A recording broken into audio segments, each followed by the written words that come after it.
स्वर्णा जी, कति वेंकट स्वामी जी, जो वरंगल के पार्लियामेंट्री स्पोक्सपर्सन इंचार्ज हैं। आज हम इस प्रेस कॉन्फ्रेंस को कर रहे हैं और उसके पहले जैसा कि अभी स्वर्णा गारू ने बताया, आपको वेंकट स्वामी गारू ने बताया कि कैसे हम अपने ऑर्गेनाइजेशन को मजबूत कर रहे हैं। आज हम विपक्ष में नहीं हैं, हम सत्ता में हैं, लेकिन केंद्र की सरकार का विपक्ष हम हैं। और आज हमारे सामने जो बहुत बड़ा खतरा है वो बीजेपी का है। और ये बीजेपी का खतरा क्या है, हम उस पर अपनी तैयारी पूरी कर रहे हैं। मैं खुद वरंगल दूसरी बार आई हूँ। कल एक प्रेस कॉन्फ्रेंस हमने उत्पलपल्ली में भी करा है और हम जनता के बीच में रहकर काम करने वाले लोग हैं। हम जनता की बातों को समझते हैं, लेकिन आज जनता को बताने की ज़रूरत है। हर कार्यकर्ता जाके बताएगा, मगर मेरे मीडिया के मित्रों, आप जो काम करेंगे उसका कंपैरिजन हम कहीं नहीं कर सकते, क्योंकि आप वहाँ पहुँचेंगे और एक बैलेंस्ड व्यू आप देंगे। कोई कह सकता है कांग्रेस का कार्यकर्ता है तो अपनी बात कह रहा है, और जब आप उसी बात को बताते हैं तो उसकी वैल्यू और ज़्यादा बढ़ जाती है, उसका महत्व और ज़्यादा बढ़ जाता है। और इसीलिए आप लोकतंत्र के सबसे मजबूत स्तंभ की तरह अगर आज काम कर रहे हैं तो ही तेलंगाना में हम सरकार बना पाएंगे। हमारे कार्यकर्ताओं की बातों को अगर नहीं बताया जाएगा, जनता के बीच में नहीं ले जाया जाएगा निष्पक्षता से, तो हम विपक्ष होने के नाते भी कैसे मजबूत होते हैं। और हम सरकार में आए हैं, उसका एक बहुत बड़ा श्रेय न केवल हमारे मजबूत और लड़ते हुए कार्यकर्ताओं का है, जो 10 साल सरकार से बाहर रहने के बावजूद लड़ते रहे, मगर आपने भी अपने फर्ज को निभाया। जहां हम गलत हैं हमें गलत बताया, जहां हम सही हैं हमारी बात को जनता तक पहुंचाया। आज राहुल गांधी जी एक लड़ाई लड़ रहे हैं और उस लड़ाई को लड़ने के लिए हिम्मत चाहिए। मेरे तेजस्वी और ओजस्वी नेता, महात्मा जैसे आज के महात्मा राहुल गांधी, जो कन्याकुमारी से कश्मीर चले, मणिपुर से मुंबई चले, कितनी हिम्मत होगी, कितनों के अंदर हिम्मत होगी कि 10,000 किलोमीटर चले, दक्षिण से उत्तर तक, पूरब से पश्चिम तक, पूरे देश को पैदल चलकर आप जाने, लोगों से मिले। ये राहुल गांधी जी ने, मगर एकमात्र नेता राहुल गांधी जी जब आवाज उठाने लगे तो केंद्र की मोदी सरकार कितना डर गई। जब इंडिया अलायंस बन गया तो इंडिया नहीं बोल पा रहे प्रधानमंत्री। आप सोचिए, इंडिया बोलने में क्या दिक्कत है? क्या कभी आपने सुना किसी कांग्रेस के कार्यकर्ता को आज से पहले, आज सुनेंगे मेरे मुंह से, लेकिन क्या पहले कभी सुना कि हम कह रहे हैं N.T.A या हम कह रहे हैं ND अलायंस? हमने तो कभी गाली नहीं दी उनको, लेकिन वो गाली दे रहे हैं। वो इंडी अलायंस कहते हैं, कभी घमंडिया कहते हैं। क्या गाली चल रही है? आज जब हम ये लड़ाई लड़ रहे हैं और चुनाव सामने है, उस वक्त हमारे साथ क्या हुआ है हम आपके माध्यम से जनता को बताना चाहते हैं। जनता को ये बताना है कि हमारे अकाउंट्स फ्रीज करे जा चुके हैं। कांग्रेस पार्टी के AICC के 11 अकाउंट्स, जिसमें 2 यूथ कांग्रेस के अकाउंट्स हैं, वो फ्रीज हो चुके हैं। और आप जानते हैं, एक नोटिस कुछ समय पहले का, लेकिन दूसरा नोटिस कितने समय पहले का, और तीसरा नोटिस भी आ गया है किस समय का, वो मैं आपको बताऊंगी तो आप हैरान हो जाएंगे। 2018-19 का नोटिस इसलिए आया कि हमारे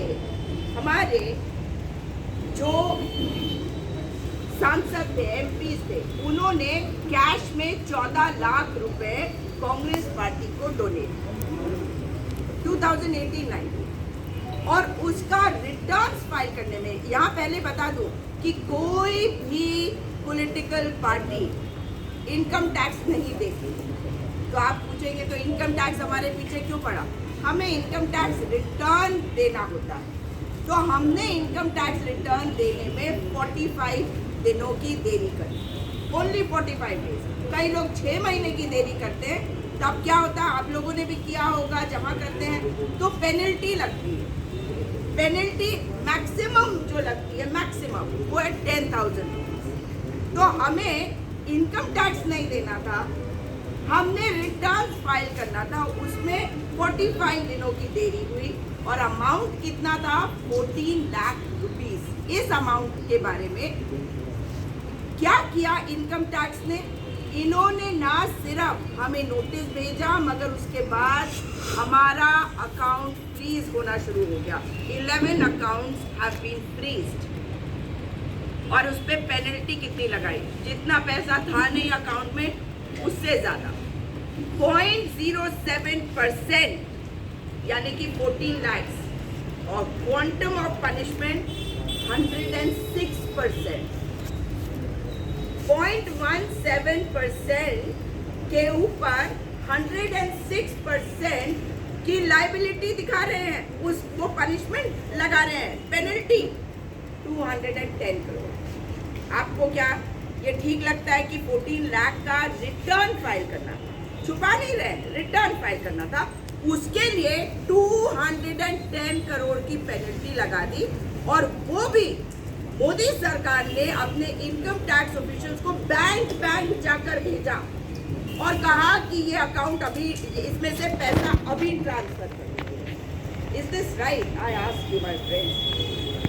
आज देश की जनता को ये जानना होगा कि हमारे साथ ऐसा क्यों हो रहा है। क्यों? क्योंकि चुनाव आने वाले हैं और चुनाव के पहले वो चाहते हैं कि हम चुनाव ठीक से ना लड़ सकें, हम फाइनेंशियली क्रिपल हो जाए, हमारे हाथ पांव काट दिए जाए, ताकि हम कोई प्रोग्राम ऑर्गेनाइज ना कर सके, हम एक जगह से दूसरी जगह अपने लोगों को मूव ना कर सके, हमारे नेता एक से दूसरी जगह जा ना सके।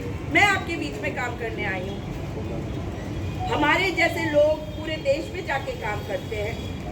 हम लोग काम ना कर सके, हमारा ऑफिस स्टाफ को हम पैसा ना दे सके, तो आप मुझे बताइए, जो हमारा डेटा एंट्री करता होगा, टाइपिंग करता होगा, उसको तो पैसे दिए जाते हैं। हम उसको पैसे नहीं दे पाएंगे तो क्या एक पॉलिटिकल पार्टी होने के नाते हम इस चुनाव में फेयर तरीके से लड़ सकेंगे? Do we have a level playing field? We don't have a level playing field. और यहाँ पर मैं आपको बता देना चाहती हूँ कि सिर्फ इतना ही नहीं, इसके पहले का भी एक नोटिस आया। मतलब आप सोचिए कि क्या चल रहा है। और एक नोटिस सीताराम केसरी जी के टाइम का आया। कितने मेरे यहाँ पे भाई बैठे हुए हैं, बहनें बैठी हुई हैं, जिनको याद भी होगा कि उस समय क्या हुआ। आप लोग कई तो आप में से छोटे भी रहे होंगे, जो नए हमारे यूथ कांग्रेस के हैं, NSUI के जो जुड़े हैं। आप बताइए, सीताराम केसरी के टाइम का कोई टाइम बार भी नहीं होता क्या? तो हमारे ऊपर इस तरह से अटैक करा जा रहा है बीजेपी गवर्नमेंट के द्वारा। BJP government is in power और ED, इनकम टैक्स, CBI, ये सब इंडिपेंडेंट एजेंसीज होनी चाहिए। लेकिन इनकम टैक्स का दुरुपयोग, मिसयूज करके हमारे ऊपर अटैक करके फाइनेंशियली हमें क्रिपल करने की कोशिश करी जा रही है, ताकि डेमोक्रेसी का जो त्योहार होता है, चुनाव होता है, वो उसमें हमें लेवल प्लेइंग फील्ड ना मिल सके। और ये जनता को जानना चाहिए, हम उनकी लड़ाई लड़ रहे हैं, उनकी बेरोजगारी के लिए लड़ाई लड़ रहे हैं। जो न्याय की बात हम कर रहे हैं, उसका सिंपल मैसेज ये है, सबको मिलेगा, सबको मिलेगा पहले से ज़्यादा। कांग्रेस का वादा सबको मिलेगा ज़्यादा, मगर हमें रोका जा रहा है। और आपको इसमें अगर दूसरी तरफ आगे बढ़ा के लेके जाए, तो ये सब होने के बाद हमें रिलीफ नहीं दी गई ट्रिब्यूनल के द्वारा। हम लीगली गए ट्रिब्यूनल के पास, हमें रिलीफ नहीं मिली।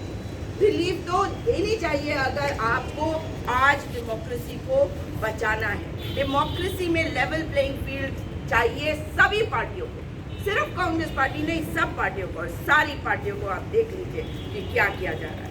सिटिंग CM को जेल में डाल दिया गया, हेमंत सोरेन झारखंड में उनकी सरकार गिराने की कोशिश करी गई, उनको जेल में डाल दिया गया। बिहार की सरकार गिरा दी गई। आपने देखा कि वहां पे तेजस्वी यादव जी है, कांग्रेस पार्टी है, आरजेडी, दोनों इंडिया अलायंस का हिस्सा, इसलिए उन्हें कमजोर करने की कोशिश करी गई। और आप रोज सुन रहे हैं, महाराष्ट्र का आप पहले ही देख चुके हैं कैसे सरकार तोड़ी। ये पूछते हैं शिवसेना के साथ कांग्रेस पार्टी का क्या सिमिलैरिटी है आइडियोलॉजी में, तो आप मुझे बताइए एनसीपी का क्या सिमिलैरिटी था भाई आपके साथ?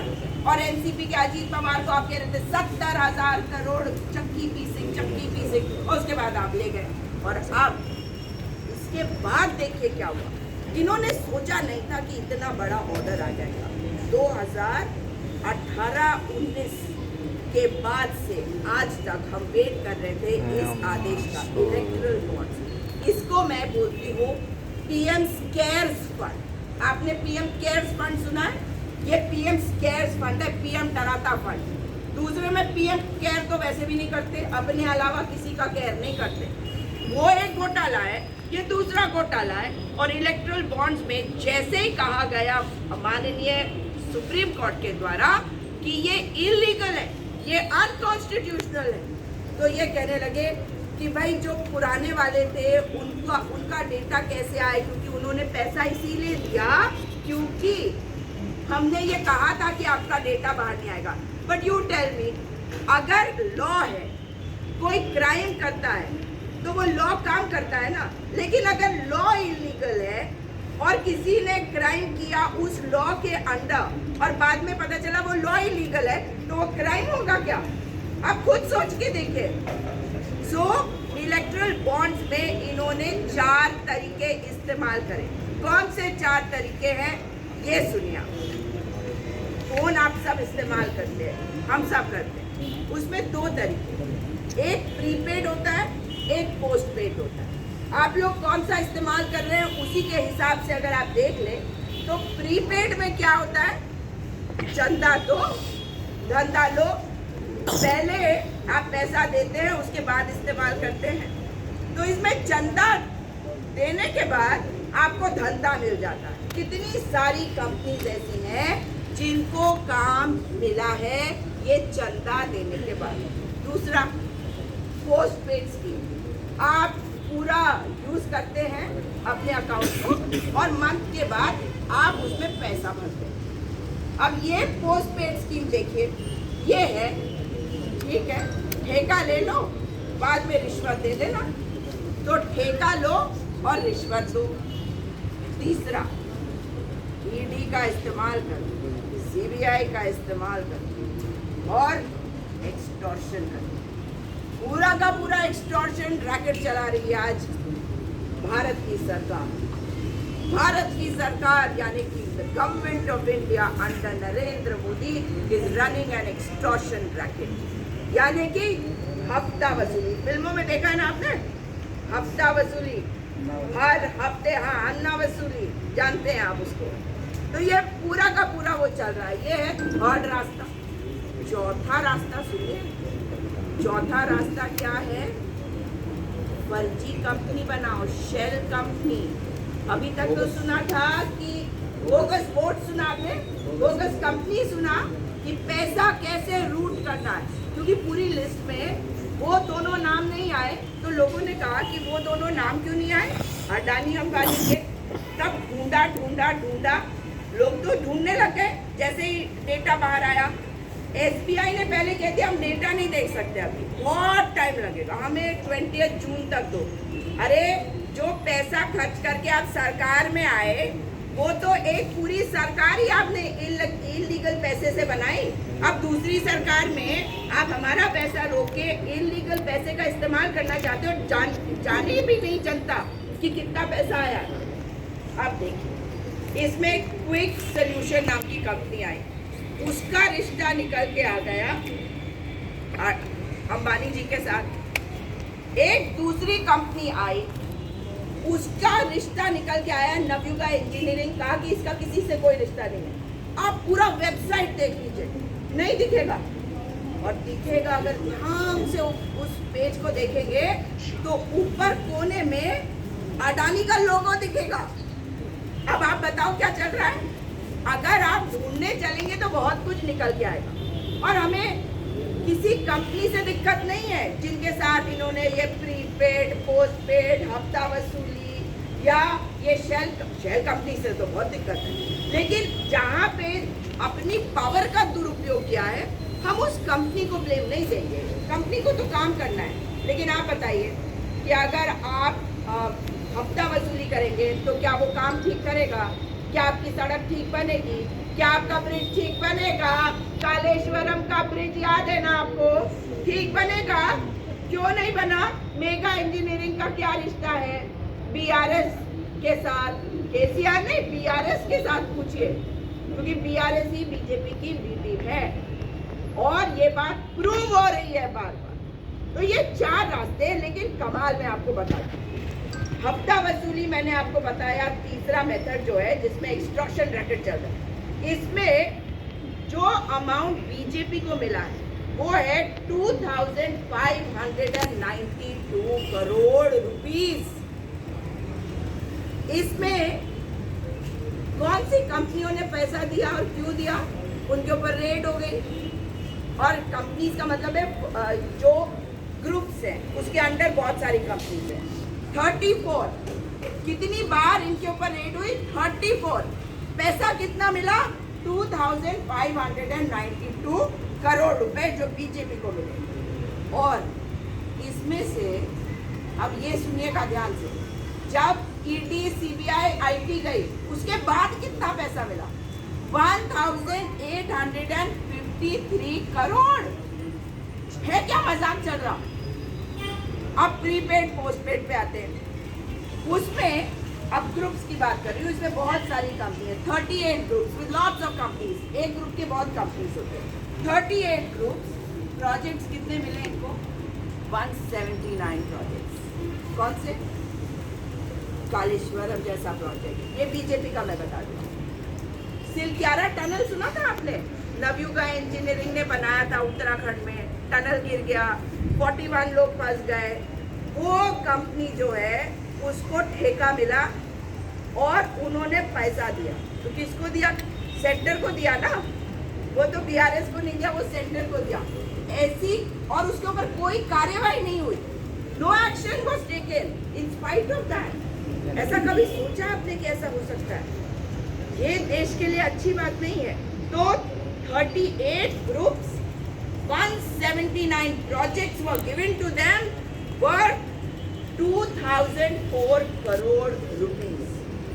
और ये जो कॉन्ट्रैक्ट है इसका वैल्यू कितना? ये बीजेपी को मिला पैसा 2004 करोड़।